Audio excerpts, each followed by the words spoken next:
All right, today we're going to check out this Mediasonic Homeworx digital video recorder. It's a digital converter box that has DVR function. This particular model, HW150PVR with a little Y22 suffix on the end, is the more recent and, according to the company, improved version with a more stable DVR recording function as well as a more responsive remote control. With all the attention today that's being paid to ATSC3 next-gen TV tuner rollouts, the reality is for most over-the-air television viewers, ATSC1 remains the standard that overwhelmingly is used by viewers to receive over-the-air TV channels. Looking at the range of over-the-air TV tuners available on the market today, I think digital converter boxes like this one still offer most consumers the best overall value. You're getting a TV tuner along with DVR functions for a very affordable price. And out of the box, you get the tuner, a remote control, and they include a set of RCA composite video cables. The thing about these, though, is that you're not going to get an HD picture with these. These are typically only used to connect the DTV box to an older analog CRT television. So if you use these to connect to your modern flat screen TV, you're only going to get a standard definition picture. It's really weird that they don't include an HDMI cable with this box, because that's how most people would want to connect it to their TV to retain the high definition picture.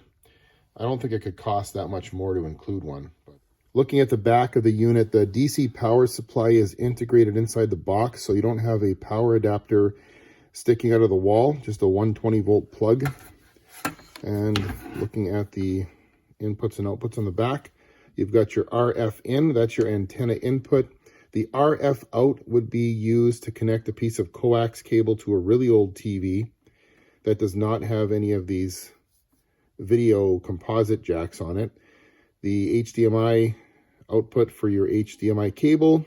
These are for your yellow, red, and white RCA composite video.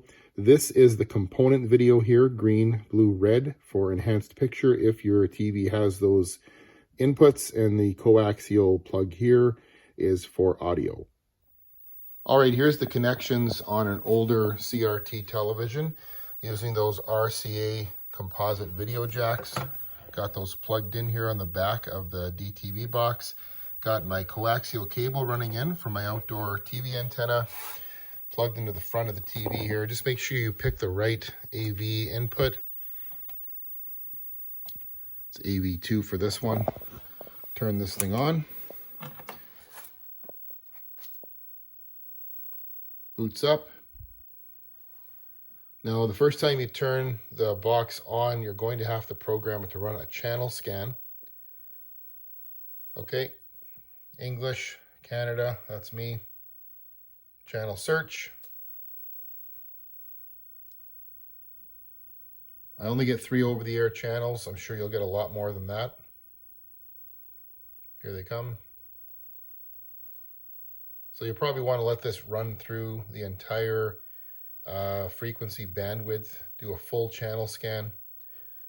Since I only get 3 over-the-air channels, though, I'm going to just cut this short, press the exit button on the remote. Yay, 3 channels. Now, for most CRTs, the best resolution you're going to get is 480i.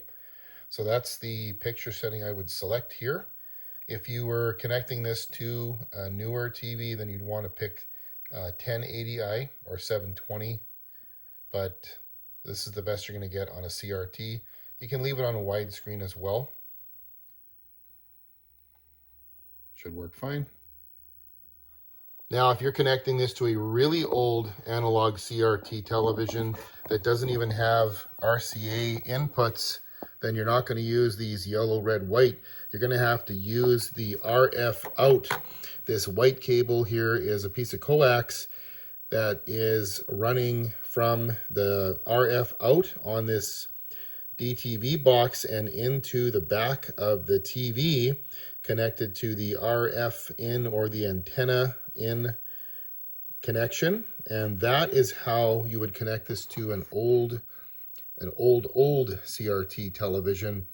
And that is going to mean you're going to tune the TV to either channel 3 or 4. Go into the menu here. And we're going to go to the channel search menu. Scroll down here to modulation. Channel 3. And you can see that the picture is on in the background because I have the TV on channel 3. Let's switch it to channel 4 now. Okay. So the modulation is now switched to channel 4, so I have to switch the TV to channel 4, and there it is again. So that's how you can connect this to an old TV. Now with that in mind, you could use this digital converter box as either a main tuner on your living room TV, or you could use it to revive an old analog CRT like this, maybe as a spare TV in a garage or in a bedroom. And you can still have digital over-the-air TV using those old TVs you might have around the house collecting dust. Okay, and now it's connected to a modern HD television. The connections are a little simpler.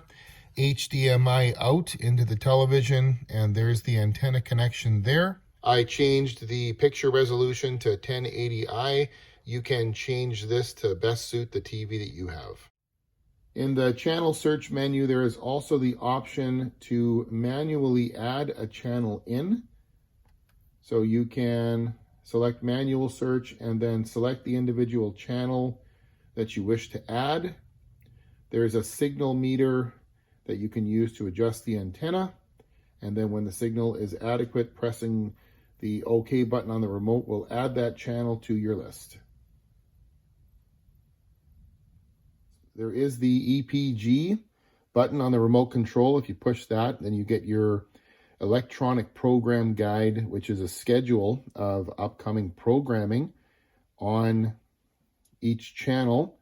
It can move up and down, and there is a description that will populate on the right side of the screen. If you use the right and left arrows, then you can shift over from channel to channel and see the schedule for each station. Now be aware that the EPG information comes through with the broadcast signal. So this is entirely dependent on what the broadcaster includes with their broadcast signal. Some channels don't give any EPG info at all. When you're watching TV, pressing the OK button on the remote brings up a list of all the channels you have scanned in. Once in a while, I get comments from viewers that the time is wrong on the box. There is a time feature in most digital converter box menus. This one has quite a few. You can adjust the time zone, whether or not you're on daylight savings time. There's a sleep feature here if you want to turn the box off, after an hour or two so you can fall asleep. I just usually leave it off. There's also a option here for a 12-hour clock or not. If you have it on, then you're going to have a 12-hour clock, 1 to 12. If it's off, then you're going to have a 24-hour military-style clock appear on the box and the electronic program guide. It's your choice, though. Something else I'll mention quickly here is that there is a little globe icon in the menu, and this is the option menu that you can select the on-screen display language as well as closed captioning features. You can set these up according to your needs. If you press the info button twice on the remote control, it brings up the signal quality meter along with a brief description of the program that's currently on. And the signal meter is a handy feature that you can use to adjust your TV antenna to make sure you're getting maximum signal to the tuner. Making a manual PVR recording is like using a modern day VCR, except there is no cassette tape to worry about. Just make sure that your USB drive is plugged into the front of your digital converter box. Select the channel you wish to record and press the record button on the remote control. A little message on screen tells you recording has started, and there will be a timer in the top left corner of the screen. And when you're finished recording, press the stop button and then confirm you want to stop recording by pushing OK. You can also make a scheduled recording from the EPG guide. Press the EPG button on the remote control and just select the program you want to record. Press the OK button. And now you're going to confirm all the details here, that you've got the right channel, the date and the time, and you can select the frequency of the recording: once, daily, weekly. We'll just leave it as once. And press the OK button to confirm that. And now that scheduled recording is added to your schedule. And if you want to edit that or change it in some way, just go ahead and press the number 2 button on the remote. And you can change the time or change the frequency. Say if you wanted to make it daily instead. And press the OK button to confirm that. If you want to delete the recording, the scheduled recording altogether, press the number 3 button on the remote and press OK, and that scheduled recording is gone. Press the timer button on the remote control to see a list of your scheduled recordings, and from there you can also go ahead and edit or delete these as required. To open PVR Recordings, press the USB button on the remote control, and the Multimedia menu comes up. There's a PVR option. That is where recordings are stored. So press OK to open that. And then they're in this folder, HBPVR. Press OK once again to open this folder. And here are your recordings. Notice that they are stored by the channel, date, and time that they were recorded, not by the specific name of the program. Now, there is an option here if you want to rename the recordings. Just select a recording you want to rename and press the timer button, and a keyboard comes up on the screen. Just back out of this for now. To play back a recording, simply highlight it and then press OK, and playback will begin in the preview screen, and you can press the hold button to full screen your recording. With a USB drive connected, you can time shift by using the remote control to pause, rewind, and play back live television. If you're having trouble recording on your USB drive, then it may need to be formatted before you can record on it. In the main menu, go to the USB option and down to PVR Configure, and then to Format. Now, at this point, you need to be aware that formatting the USB drive will erase everything that's on it. So if you have a USB stick that has anything valuable on there, family photos or videos or documents, the best thing to do is buy a new USB drive. They're not very expensive, and you can have that one as your dedicated USB drive for PVR recording. I'll go ahead and format this one just so you can see what it looks like, but everything that's on this USB drive is going to be erased now. So highlighting this USB 1C line and pressing OK asks me whether or not I want to format it. I'll go ahead and press OK, and that will start the format process.